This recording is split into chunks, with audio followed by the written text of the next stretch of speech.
লোকসভা নির্বাচনের পর তৃণমূলের সাফল্য, ভালো ফল এবং তারপরে বিধানসভার উপনির্বাচনের ভালো ফলের পর এবার ২১শে জুলাইয়ের মঞ্চ থেকে তৃণমূল সুপ্রিমোটি কি বার্তা দেন, তৃণমূল কর্মী সমর্থকদের উজ্জীবিত করার জন্য কি বার্তা দেন, সেদিকে নজর রয়েছে সকলেরই।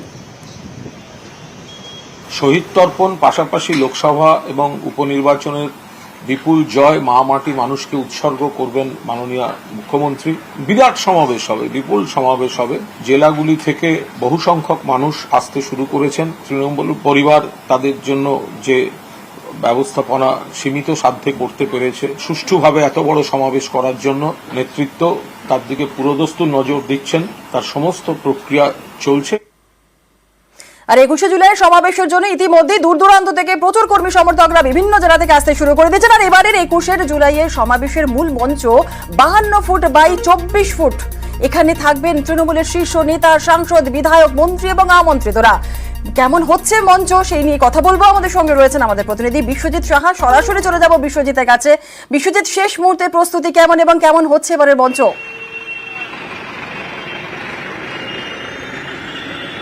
একদমই নিরাপত্তা বলয়ে যেমন ঘিরে ফেলা হয়েছে, তেমনি মঞ্চ প্রস্তুতির কাজ একেবারে শেষ পর্যায়ে। সেই মঞ্চের প্রস্তুতির কাজ আরও একবার দেখাবো। এখানে যে মূল মঞ্চ তৈরি হচ্ছে, ২১শের সমাবেশ আজ আর মাত্র ২৪ ঘন্টা সময় রয়েছে।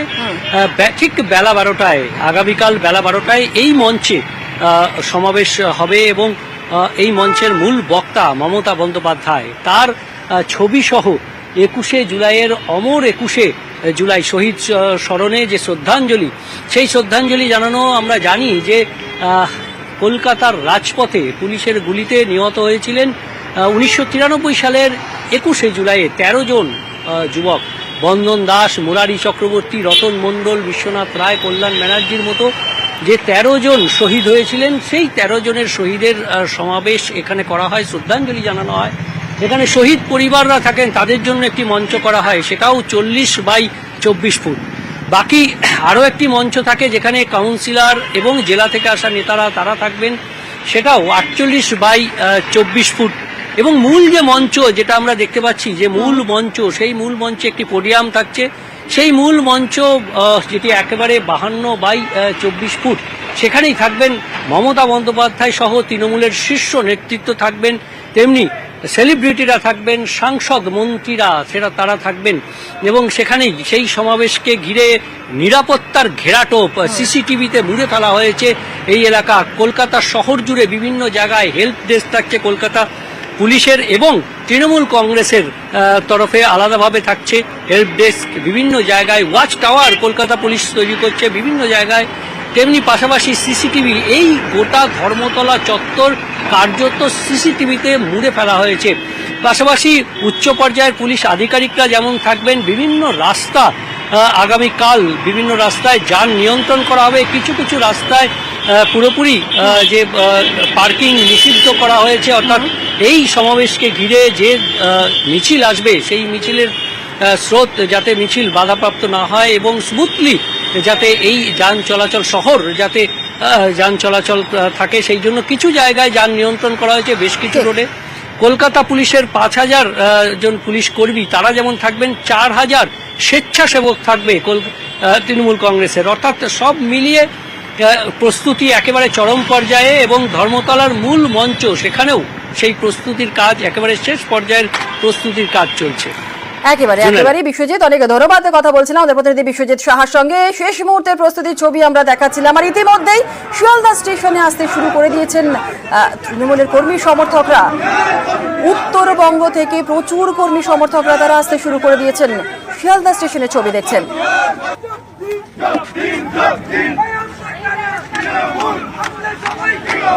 আমাদের দলের যারা ম্যানেজমেন্টে আছে তারা হিমশিম খাচ্ছে, এত পরিমাণ লোক উত্তরবঙ্গ থেকে আসছে। যে ট্রেনে আমি আসলাম প্রায় ৬ থেকে ৭০০ এখানেই আছে। এর আগে উত্তরবঙ্গে এসেছে, তারা তিস্তা তোষে আসছে, আরও স্পেশাল ট্রেনগুলোতে আসছে, চলছে। আজকেও আসবে, কালকে সকালে আসবে। কত শতাংশ বেশি মানুষ উত্তরবঙ্গ থেকে এবার আসবেন? মানে যা আসতো আগে তার চেয়ে অনেক, অন্তত দ্বিগুণেরও বেশি। উত্তরবঙ্গ থেকে বিপুল পরিমাণ কর্মী সমর্থকরা আসতে শুরু করে দিয়েছেন। তিস্তা তোর্সা এক্সপ্রেসে তারা এসেছেন এবং তাদেরকে রাখার ব্যবস্থা হয়েছে গীতাঞ্জলি স্টেডিয়ামে, তাদের জন্য বিশেষ ব্যবস্থা করা হয়েছে গীতাঞ্জলি স্টেডিয়ামে, দেখছেন সেই ছবি।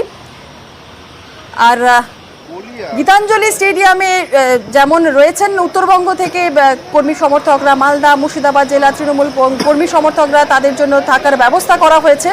প্রায় 5,000 কর্মীদের সেখানে আনা হয়েছে। আমাদের সঙ্গে রৌনক রয়েছে, আমাদের প্রতিনিধি। সরাসরি কি ব্যবস্থা রয়েছে, কি এই মুহূর্তে সেখানকার কি ছবি, রৌনকের কাছ থেকে জেনে নেব। রৌনক, কি ছবি এই মুহূর্তে গীতাঞ্জলি স্টেডিয়ামে?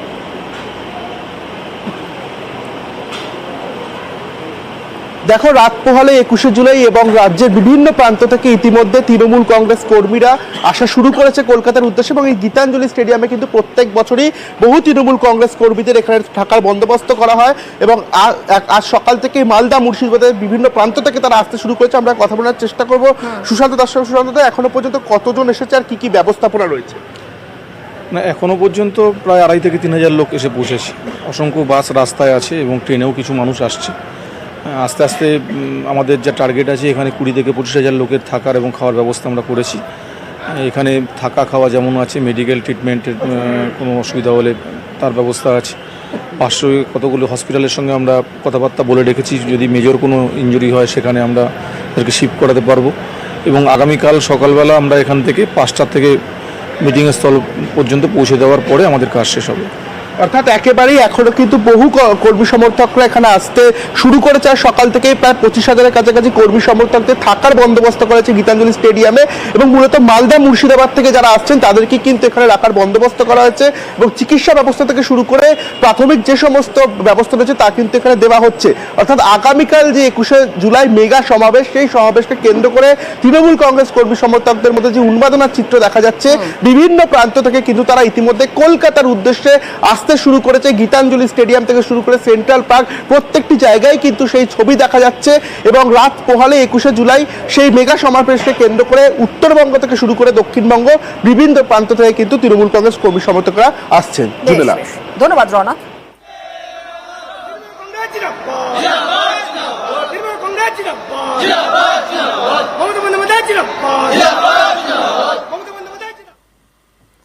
একুশে জুলাইয়ের সমাবেশের প্রস্তুতের মধ্যেই গোষ্ঠী কোন্দল। বাঁকুড়া সোনামুখীতে গোষ্ঠী কোন্দল প্রকাশ্যে। আর বিষ্ণুপুর সাংগঠনিক জেলা আইএনটিটিউসি সভাপতির মিছিলে নেই তৃণমূলের সোনামুখী ব্লক সভাপতি সহ বহু নেতা।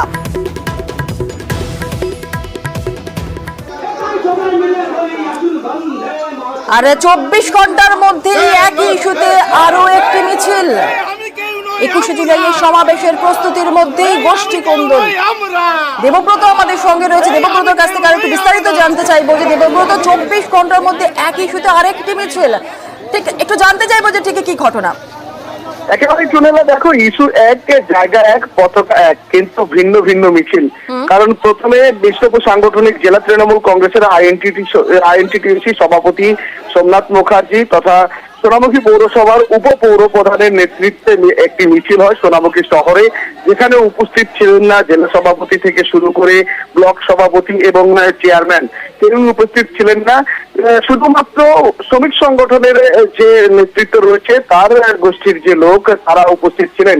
ঠিক তার 24 ঘন্টা পেরোতে না পেরোতেই একই জায়গায় পুনরায় আবার মিছিল হয়। সেখানে ব্লক সভাপতির নেতৃত্বে মিছিল হয়, সেখানে দেখতে পাওয়া যায় জেলা সভাপতিকে, পৌরসভার চেয়ারম্যানকে এবং অন্যান্য নেতৃত্বদের। সবে মিলিয়ে কিন্তু এই 21শে জুলাইয়ের সমাবেশের প্রস্তুতি সমাবেশকে ঘিরে রীতিমতো ওন্দার পরে কিন্তু সোনামুখীতে তৃণমূল কংগ্রেসের এই গোষ্ঠীদ্বন্দ্ব প্রকাশ্যে এসেছে। যদিও দল সেটা মানতে নারাজ, তারা জানাতে চাইছেন যে এটা কোনো রকমই গোষ্ঠীদ্বন্দ্ব নয়, কিন্তু ছবিটা ঠিক অন্যরকম উঠে আসছে। কারণ 24 ঘন্টার মধ্যে যে নেতৃত্বরা প্রথম দিনে হাঁটছে, দ্বিতীয় দিনে সেই নেতৃত্বটা নেই। স্বাভাবিকভাবেই গোষ্ঠীদ্বন্দ্ব কিন্তু প্রকাশ্যে আসছে এবং বিরোধীরা তা কটাক্ষ করছে। জনেরা, বেশ, ধন্যবাদ। কিছু গোষ্ঠীদ্বন্দ্ব কিছু নয়, এটা ঘোষিত কর্মসূচি। আমরা অনেক আগে থেকে এই মিছিল করবো বলে ঠিক করেছি, সাংগঠনিকভাবে বৈঠক করে। আমাদের তো অনেক শাখা সংগঠন আছে, প্রত্যেক পারি করে যে ভালো বুঝেছে নিজেরা। কখনোই না, গোষ্ঠীদ্বন্দ্ব কেন হবে? 21শে জুলাইয়ের প্রস্তুতি বিভিন্ন ব্লকে, বিভিন্ন বুথে বিভিন্ন রকম ভাবে হচ্ছে। গতকাল মিটিং ছিল ছাত্র, যুব, মহিলা, মাদার, আইএনটিটিউসি, শিক্ষা সেল, কৃষক সেল, সংখ্যালঘু, প্রত্যেকের আহ্বানে গোষ্ঠীদ্বন্দ্বের কোনো ব্যাপারই না। তো প্রত্যেকেরই 21শে জুলাই যাওয়ার জন্য একটা উদ্দীপনা রয়েছে।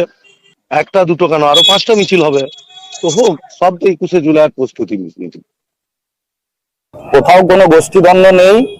মিছিল যত হবে তত দলের উন্নতি হবে। গতকাল ট্রেড ইউনিয়নের ব্যানারে হয়েছে, গতকালও আমার আসার কথা ছিল, কিন্তু আমার বড়জোড়ায় একটা প্রোগ্রাম ছিল, যার জন্য আসতে পারিনি। আজকের প্রোগ্রাম ব্লক কংগ্রেসের ব্যানারে হয়েছে। কোথাও কোনো গোষ্ঠীদ্বন্দ্বের মহল নেই।